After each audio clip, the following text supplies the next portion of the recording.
As the sun lazily rose on this crisp autumn morning, I found myself drawn to making my home cozy and inviting. The air outside carried that distinct scent of fallen leaves and the promise of a new season. Appalachian sunrise meets my skin. Even with my eyes still closed, I can feel it. During this cozy fall morning, I couldn't help but smile as I enjoyed my coffee and some time outdoors with my fur babies. With a sense of excitement, I decided that today was a perfect day to embark on a mini fall shopping adventure, along with styling my buffet and adding a few fall touches to my front porch.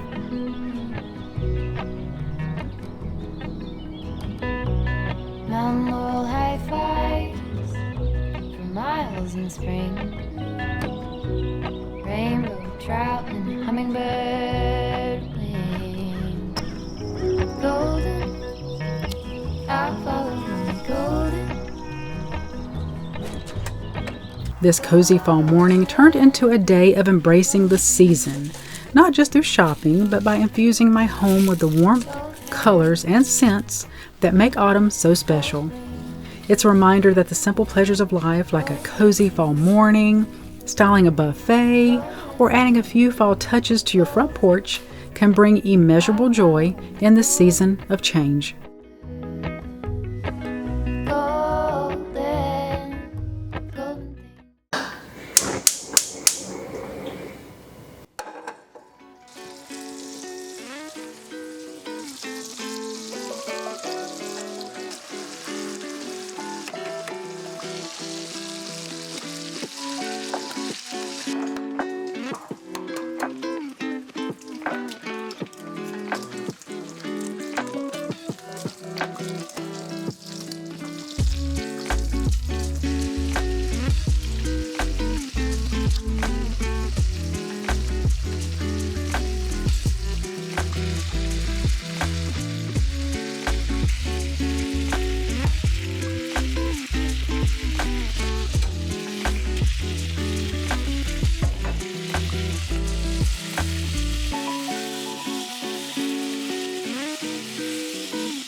You ready, baby?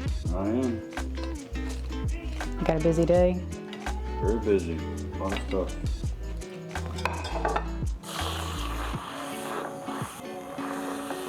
How many coffees does that make? So in a second. I get up early. The second one after the fourth one? Yeah, maybe. Have you noticed the leaves are starting to change? A little bit. I'm so excited.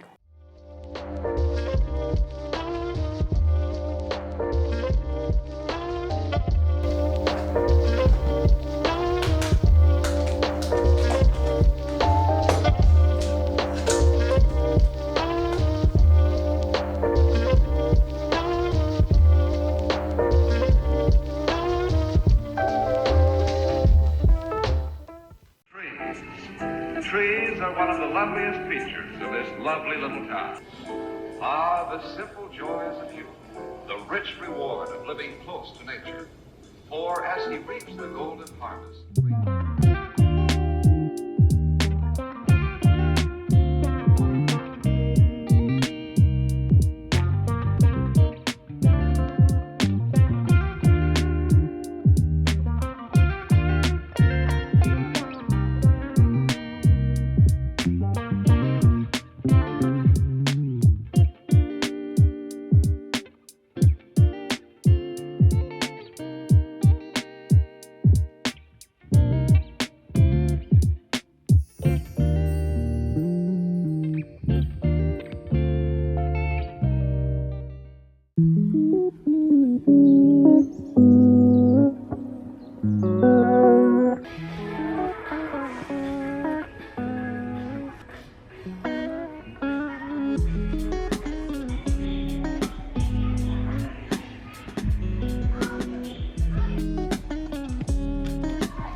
While I don't need any fall items, I don't need any Christmas items either, I do love coming to the store just to get some inspiration. And, I don't really like retail stuff. I'd rather thrift everything, but I do like coming to stores like this just because it gives you a little bit of inspiration. And then if you can't find what you want or the stuff is too expensive, you just go thrift it.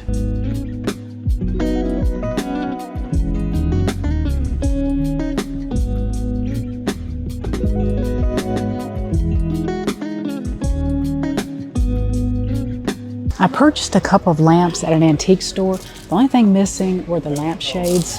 I was going to thrift them, but I doubt I'll ever find 2 matching lampshades for them. So we're going to pick these up, and they're only $18 a piece.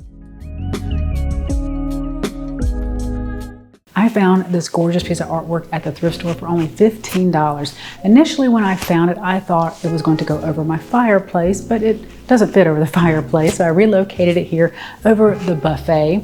Now, my buffet, her name is Elizabeth. Anytime I redo a piece of furniture, I like to give it a name just to make it a little bit more personal. I have used Elizabeth for different things to organize items inside of. I've put candles in her, I've put knickknacks, but I think I am going to relocate some of my linens from the linen closet in here, namely the napkins, and also just restock some of my paper napkins, and then just dress her on top and have her ready for fall. October was a beautiful month at Green Gables, when the birches in the hollow turned as golden as sunshine, and the maples behind the orchard were royal crimson, and the wild cherry trees along the lane put on the loveliest shades of dark red and bronzy green, while the fields sunned themselves in aftermaths. Anne reveled in the world of color about her. "Oh, Marilla," she exclaimed one Saturday morning, coming dancing in with her arms full of gorgeous boughs, "I'm so glad I live in a world where there are Octobers. It would be terrible if we just skipped from September to November, wouldn't it? Look at these maple branches." I have all of my napkins, my cloth napkins, in these pouches and then just hanging in the closet in my bedroom. But I'm thinking, instead of having all those things back there, just to put them inside of Elizabeth and go through the napkins that I don't really use or don't like anymore, and maybe donate those or give them to someone in my family, and then just put the rest of them inside of Elizabeth. Society at Carmody this afternoon, Anne, and I won't likely be home before dark. You'll have to get Matthew and Jerry their supper, so mind you don't forget to put the tea to draw until you sit down at the table as you did last time. It was dreadful of me to forget, said Anne apologetically, but that was the afternoon I was trying to think of a name for Violet Vale, and it crowded other things out. Matthew was so good, he never scolded a bit. He put the tea down himself and said we could wait a while as not. And I told him a lovely fairy story while we were waiting, so he didn't find the time long at all. It was a beautiful story, Marilla. I forgot the end of it, so I made up an end for it myself, and Matthew said he couldn't tell where the join came in. Matthew would think it all right, Anne, if you took a notion to get up and have dinner in the middle of the night. But you keep your wits about you this time, and I don't really know if I'm doing right. It may make you more addle-pated than ever, but you can ask Diana to come over and spend the afternoon with you and have tea here." "Oh, Marilla!" Anne clasped her hands. "How perfectly lovely! You are able to imagine things after all, or else you'd never have understood how I've longed for that very thing. It will seem so nice and grown-uppish. No fear of my forgetting to put the tea to draw when I have company. Oh, Marilla, can I use the rosebud sprayed tea set?" "No, indeed. The rosebud tea set? Well, what next? You know I never use that except for the minister or the aides. You'll put down the old brown tea set. But you can open the little yellow crock of cherry preserves. It's time it was being used anyhow. I believe it's beginning to work. And you can cut some fruit cake and have some of the cookies and snaps." "I can just imagine myself sitting down at the head of the table and pouring out the tea," said Anne, shutting her eyes ecstatically, "and asking Diana if she takes sugar. I know she doesn't, but of course I'll ask her just as if I didn't know.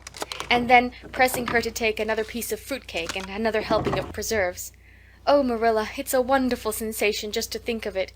Can I take her into the spare room to lay off her hat when she comes, and then into the parlor to sit?" "No, the sitting room will do for you and your company.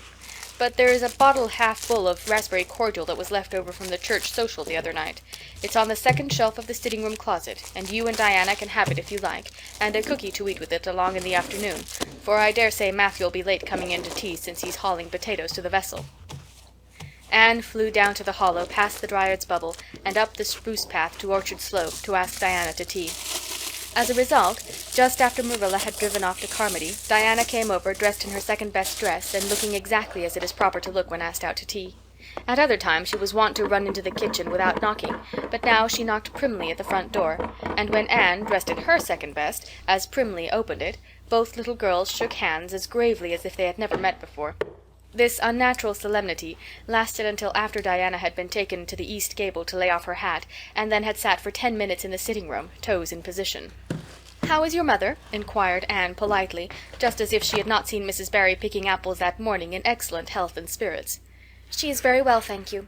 I suppose Mr. Cuthbert is hauling potatoes to the Lily Sands this afternoon, is he?" This beautiful rattan vase is one I DIY'd using an old placemat in a glass vase. It was very time consuming, but so worth the effort. I ripped apart the placemat and hot glued it to the vase. My inspiration came from a vase that I saw on Pottery Barn's website for well over $100. I think this has been one of my favorite home decor DIYs that I have ever created, and I have a few more ideas that I'm going to implement using the rest of the placemats I have in my stash.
So and wished she'd come to school again. And Gilbert Blythe, but Anne didn't want to hear about Gilbert Blythe. She jumped up hurriedly and said suppose they go in and have some raspberry cordial. Anne looked on the second shelf of the room pantry, but there was no bottle of raspberry cordial there. Search revealed it away back on the top shelf. Anne put it on a tray and set it on the table with a tumbler. "Now please help yourself, Diana," she said politely. "I don't believe I'll have any just now. I don't feel as if I wanted any after all those apples." Diana poured herself out a tumblerful, looked at its bright red hue admiringly, and then sipped it daintily. "That's awfully nice raspberry cordial, Anne," she said. "I didn't know raspberry cordial was so nice." "I'm real glad you like it. Take as much as you want. I'm going to run out and stir the fire up. There are so many responsibilities on a person's mind when they're keeping house, isn't there?" When Anne came back from the kitchen, Diana was drinking her second glassful of cordial, and being entreated thereto by Anne, she offered no particular objection to the drinking of a third. The tumblerfuls were generous ones, and the raspberry cordial was certainly very nice. "The nicest I ever drank," said Diana. "It's ever so much nicer than Mrs. Lynde's, although she brags of hers so much. It doesn't taste a bit like hers." "I should think Marilla's raspberry cordial would probably be nicer than Mrs. Lynde's," said Anne loyally. This year I'm keeping my porch very simple by using items I already own, along with a few elements provided by Mother Nature. While this may not be Pinterest perfect, I think it evokes the beautiful simplicity of fall.